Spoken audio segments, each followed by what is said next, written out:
Hello, everyone, and welcome to the latest episode of Fish Bytes, the Miami Herald's Miami Marlins podcast. I'm Jordan McPherson, and joined by a good friend of mine, one of the regulars on the Marlins beat, Danny Alvarez from El Extrabase. Danny, how are you doing, buddy? I'm doing good. J-Mac, thank you so much for having me again. I think it's been a while, but no better time to talk about Marlins baseball than right now, right? With 11 games over 500 and getting some key pieces back in the roster. Yeah, and you mentioned it, so let's just jump into those key pieces. I mean, first off, we have Tibu, who, if you're seeing the video version of this, Danny just shows his dog Tibu, who I hear is a great soul, even though he likes to be a little disruptive. Is that accurate? That's very accurate, yeah. And speaking of good souls who like to be disruptive, especially on the base paths, Jazz Chisholm Jr., the Marlins are finally getting him back. He's been on the IL for about 6 weeks now with turf toe. Last played on May 13th when he collided into the wall in left center, trying to make an inning-ending play against the Reds. His toe collided with a metal portion of the bottom of the center field wall. It's been out for, like I said, about 6 weeks, but Marlins are about to get him back. And honestly, it's a huge addition back, considering the Marlins have had a winning record without him, but to be able to infuse him back into a lineup that you're seeing a lot of pieces click. And now if you're able to bring a dynamic player like Jazz back, if he's able to play the way that he knows he can play and the team hopes he can play, it just adds another key piece while the Marlins are hot. Absolutely, Jordan, and I think Jazz is a game changer with everything he's capable of doing on the baseball field, hitting, running, now with good defense, because that's one thing that we have to highlight here is that he was playing very, very good defense at center field. Obviously, we knew it wasn't going to be easy. First couple of weeks of spring training were kind of tricky for him, but he was able to make the adjustment. Then when team broke camp and got to Miami, obviously adapting to a new outfield, especially center field in Miami, that is not easy at all, was going to be a challenge. And I think he got adapted pretty quickly. So that's something that we have to highlight. And yes, I think he's definitely going to make an impact in this team now that he's back. I think he finds the team in a very good position, of course. And we have to give credit to the guys who had that next man up mentality and were able to take a step forward. Obviously, the ones who came in trades like Jonathan Davis, who has been incredible for them offensively, surprisingly, and defensively too. So I think it's no better time to get him back than right now. Yeah, I'm glad you mentioned Jonathan Davis, because I wanted to give him a big shout out for what he's done this last month. I mean, Marlins trade for him midseason, about a week and a half after Jazz goes down with injury, and you really don't know what you're going to expect. I mean, he has big league experience. He had about 150, 160 games, but the numbers really didn't point toward a guy who was going to be an everyday contributor. And then those first 2 games in Colorado, 3-hit game. Offense was steady throughout, hitting about 270 a month into his time with the Marlins. The defense was great. And you got to give kudos to the front office for identifying him and the analyst group that was combing through guys to find and identifying that he could be a guy. And you also got to credit Jonathan Davis for being obviously what you saw on the field with the offense and the defense, but his personality just fit right into this clubhouse too. I mean, again, you just see another upbeat, positive vibe guy. He's basically like you may have lost Jazz on the field, but personality-wise, you didn't have a drop-off once you added Jonathan Davis to this lineup. And it just, again, it's one of those incredible stories, one of those stories that kind of goes under the radar with everything else that's gone on. And we're going to talk about a lot of those other key topics later on. But yeah, Jonathan Davis has been a really good addition. I'm interested to see what they end up doing with him moving forward now, because obviously if Jazz is there, you want him every day. You're going to want him in center field. Davis can play in the corners as well if you want to give De La Cruz or Jesus Sanchez days off, or just keep him in that pinch runner type situation as well. He has that versatility. He has those attributes that enable him to be useful even when he's not in the everyday lineup.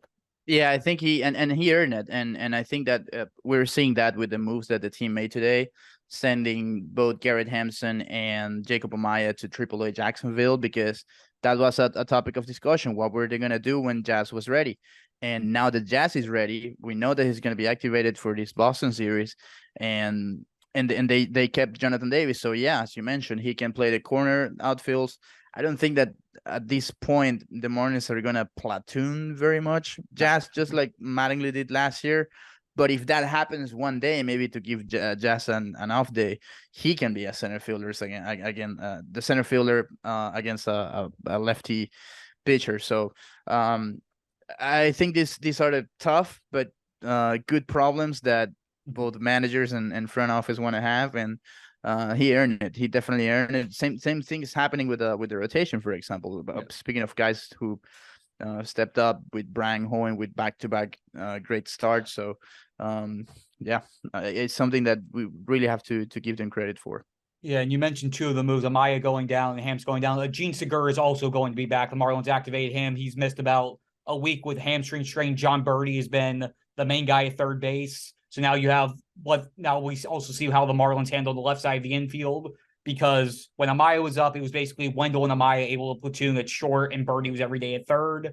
Now we'll see how they basically have that 3-man rotation with Wendell, who's at shortstop, Segura at third, and then how Birdie gets used in between the two of those, and also the occasional spots in the outfield, because Birdie can just play wherever the heck he wants and knows how to show up. But to transition to the big picture of the team, we're 79 games in. Wednesday, assuming weather is cooperative over these next couple of days, Wednesday will be game 81, the halfway mark of the season. As you mentioned at the top of the episode, 45-34 in so far this season, heading into the Red Sox series, third best record in the National League.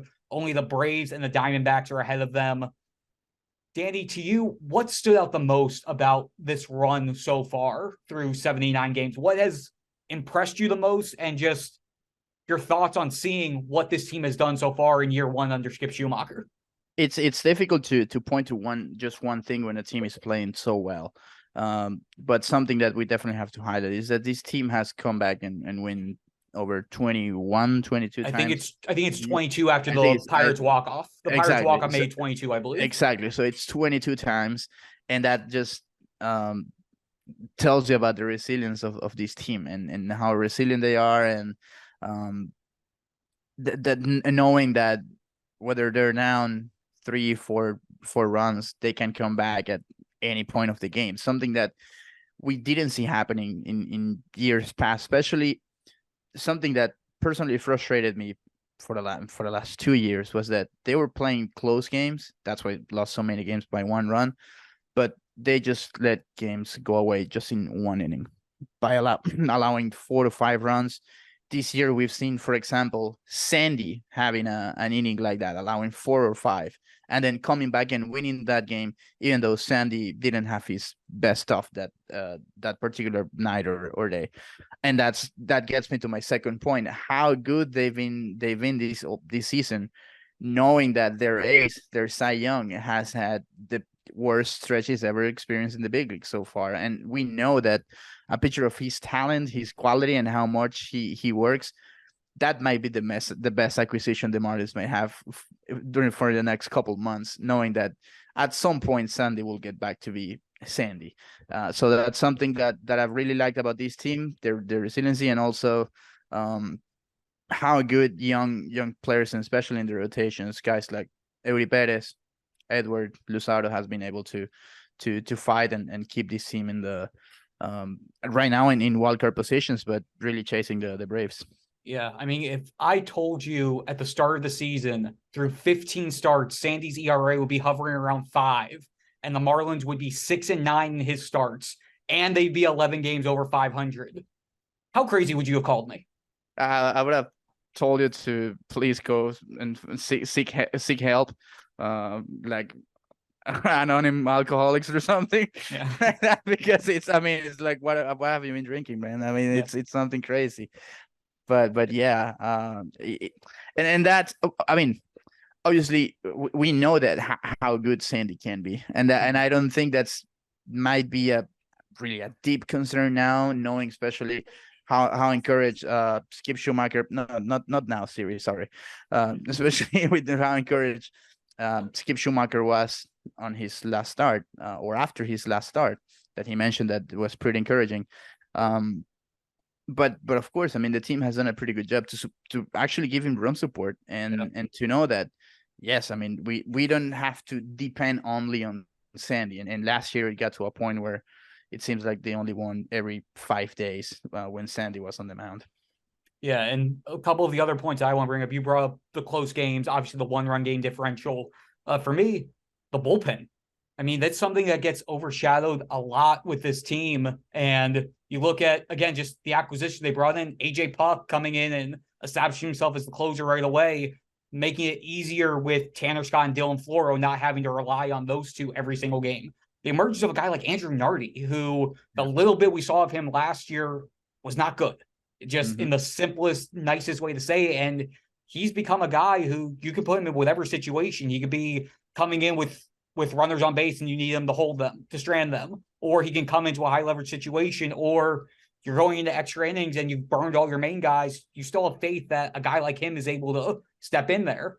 And then again, JT Chargois, Steven Oker, Huascar Braziban, I know he's had a rough stretch. His first 2 months were outstanding. To be able to see just the improvement there. Because I know the offseason priority 1 was getting bats and improving the lineup, and they have done that.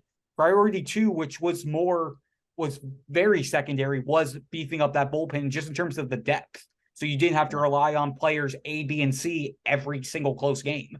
And you got to give kudos to them for doing that, and also for the pitching staff, the coaches, Mel Stoudemire Jr., Weldon Cepeda, for enhancing the talent that they have in that bullpen. Yeah, great. I mean, great to mention Mel and Beef in this conversation, because they've obviously been key parts of building that. And also, we had that doubt during the offseason, not knowing for sure if they were coming back. And I think that for Skip Schumacher to build a whole new coaching staff, but to keep those 2 guys might be the key to the success of this team, because of what you just mentioned, the evolution of the bullpen arms. Nardi, as you mentioned, Brazo has never pitched so many games and innings like he's doing now in the big leagues, and yes, he's had a couple rough stretches, but he's able to learn to, first of all, accept it and say, okay, I know I need to, do I need to work on, and then move forward. So yeah, bullpen has been a big piece of this. I think though that they still have to manage something to give a little breather to those guys. Of course. Obviously the break for the All-Star game will be huge for them, because yes, they've been pitching very well, but we know that we still have a second half ahead of us, and that's where things get a lot difficult. And yes, they have the talent, but it's gonna be something new for many of them, to be pitching close games and important games this time of the year. Yep, no doubt about that. And now to move over to a few individual highlights, how can we not start with Luis Arraez? I mean, I think he just got a hit while I was talking here, just because it seems to be what he always does. For sure. And John Jay just got hit on the chest again. Yes, he did. Again, that dude has to be black and blue at this point. I'm very curious to see what he will look like once the regular season ends and how that continues. But with Arraez in general, going into the series, only hitting .399 on the season at this point. Only. I mean, the dude's he's slacking right now. I mean, but seriously, bummer. I mean, I know you've been following him closely even before this. I know, because again, for those who don't know, Danny's website, Extrabase, looked at a lot in terms of the Latino players, but it's a very specific with Venezuela as well. But so with Luis Arraez, when the Marlins acquired him, I know we talked about it during the offseason when they were looking for players, and you were like, I wonder what would happen if this team ends up getting a Luis Arraez. And I don't know if we were just joking or just BSing with it. And then it happened. And now we saw what he did last year, batting title, 320-ish batting average throughout the year. But did you think that he could be a guy doing what he's doing now, hitting almost 400?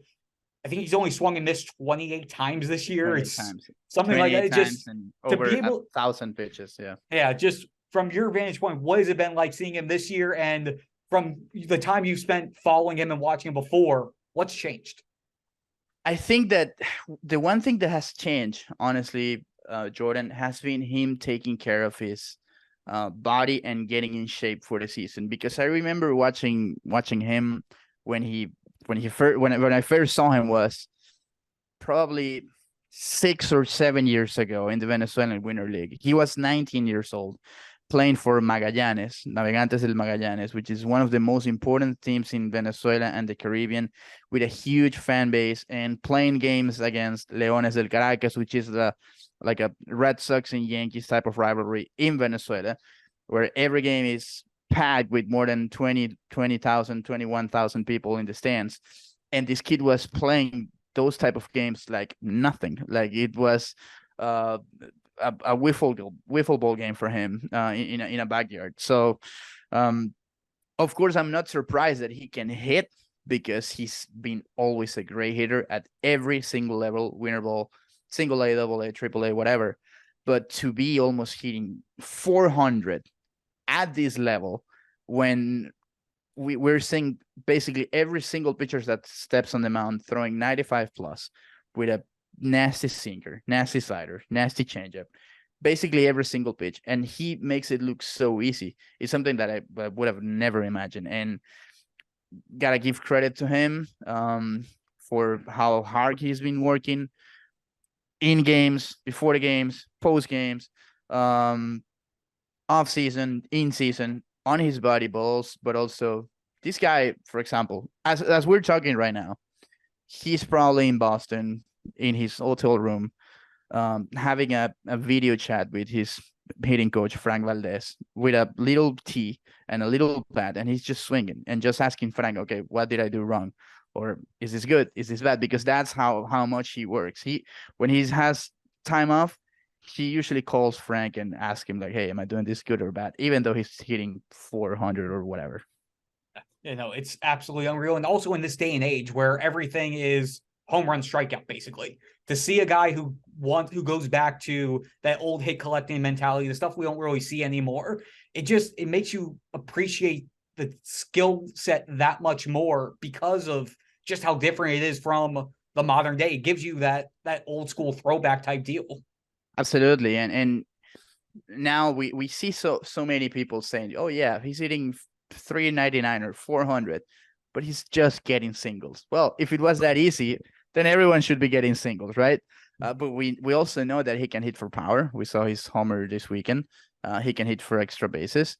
And when you see him top 5, top 6, top 10 in weighted runs created plus, WOBA, OPS plus, these new analytical stats that people pay attention to and value only by the sabermetric side of it, well, then he's pretty damn good, because he's on the top with guys like Acuna, guys like Soto, guys that are MVP type caliber players. And guess what? He's playing that type of baseball because he's that type of hitter. So I'm really, as a Venezuelan and as someone that is close with him, I'm very proud. Cannot say I'm fully surprised, but I have to say that every time he gets ahead with a pitch that is 4 inches off the plate and he drives it to the other way, or line drive center field, I'm like, dude, this is the most incredible thing I've seen in a while on a baseball field. Yeah, and in addition to what he does on field, just like we talked about with Jazz and John Davis, he's got a good personality too. He's one definitely. Of those guys. Yeah, he's that guy who you just see walk around the clubhouse and just find whoever he wants and just starts up a conversation, just lightens the mood. And doesn't matter if it's me, if it's you, Christina, Di Nicola, whoever. I mean, he will do it, and I definitely think he's changed the culture of this clubhouse, because it's also contagious. You want to follow what it's good, right? And the guy is the best hitter in the game, probably. And he's, as you mentioned, a great personality in the clubhouse. And I think that's something that this team really needed. When we hear someone like Jazz saying, hey, I'm just going to be doing everything he's doing and follow everything he's following, you're like, dude, this is serious, because that's Jazz saying that. And then we know Jazz. So, he definitely changed it, and spot on Kimang and the front office. I think it was during the winter meetings when we said, what if they get this kid? Obviously, we lost a great personality in Pablo, who we really love, we really like, but Luis has been a blessing for the city of Miami. Yeah, and now to go from one of the top guys in the batter's box to probably the next great thing on the mound, who's already establishing himself, like you mentioned earlier, Eury Perez, 9 starts in. Again, just to make sure I give the reminder like I give every time, this guy's 20 years old. He's 9 starts into his career. All he's done is pitch to a 1.34 ERA over 47 innings. He's given up just 1 run over his last 33 innings. It's just, this game should not be this easy. And this 20-year-old, 6'8", 99-mile-an-hour throwing kid, and it still feels we're calling him a kid because he towers over me and he's so professional and so mature as a 20-year-old, just making this game look like it's child's play. And maybe it is fitting to call it child's play, considering, again, he's 20. Yeah, you gave me a hard time when I was 22, 23 for saying that I wasn't legally allowed to drink, but he's not legally allowed to drink yet. So if this team makes the playoffs, he has to get out of the clubhouse because he can't celebrate with champagne. They'll have some sparkling cider for him. They'll make sure to have some cider for him. Something for Eury, but yes, I mean, and you nailed it with the maturity of this guy. How he's been able to learn to grow up so fast. Obviously, being with guys like Sandy Alcantara for many years, being very close to him, not only for being Dominican, but also the same agency, working out together and all of that. But we have to give credit to Eury, his family, his parents, his coaches, and everything he's been working on to be at this level. And as you mentioned, so young. That also brings up a topic that has been for discussion for weeks now, is that, okay, when are we gonna see, I mean, what are we gonna see from Eury going forward? Because he's gonna, at some point, he's gonna reach an innings limit, and what would the Marlins do with him? I mean, would they send him down? And it's a tough discussion because the guy, as you mentioned, has a 1.34 ERA. He might as well be not only rookie of the month, but pitcher of the month in the National League. He clearly deserves it.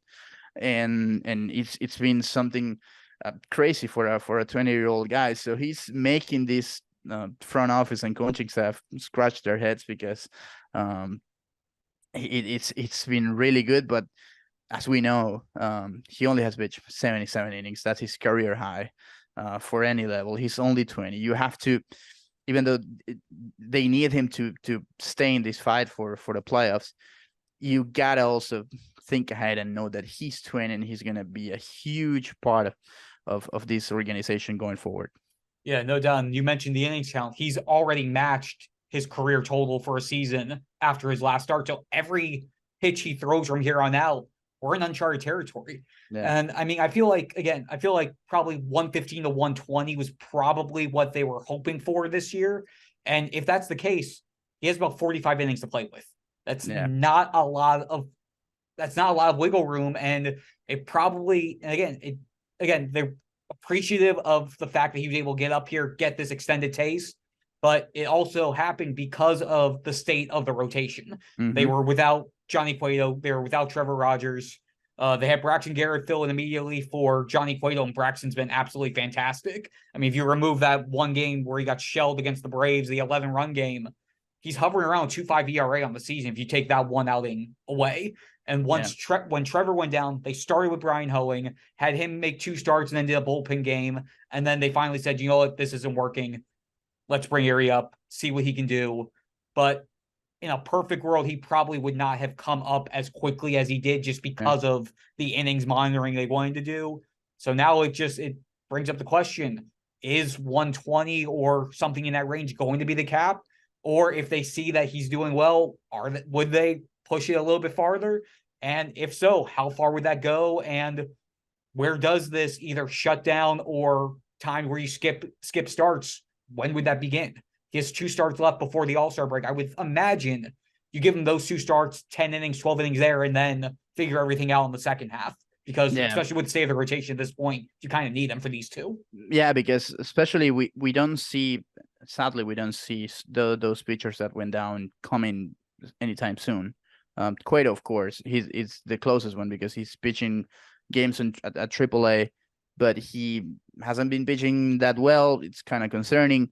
Trevor, as you mentioned, has a tear in one of his lat muscles, so he's going to be out for a while, and that's a problem for them. I mean, a good problem to have on Eury side, but obviously complicates things a little bit. So I think it's a right time for for the All-Star break to come, because they will need to they will need him to rest, and then, as you mentioned, figure what's coming next. It kind of reminds me the situation with Jose Fernandez in 2013.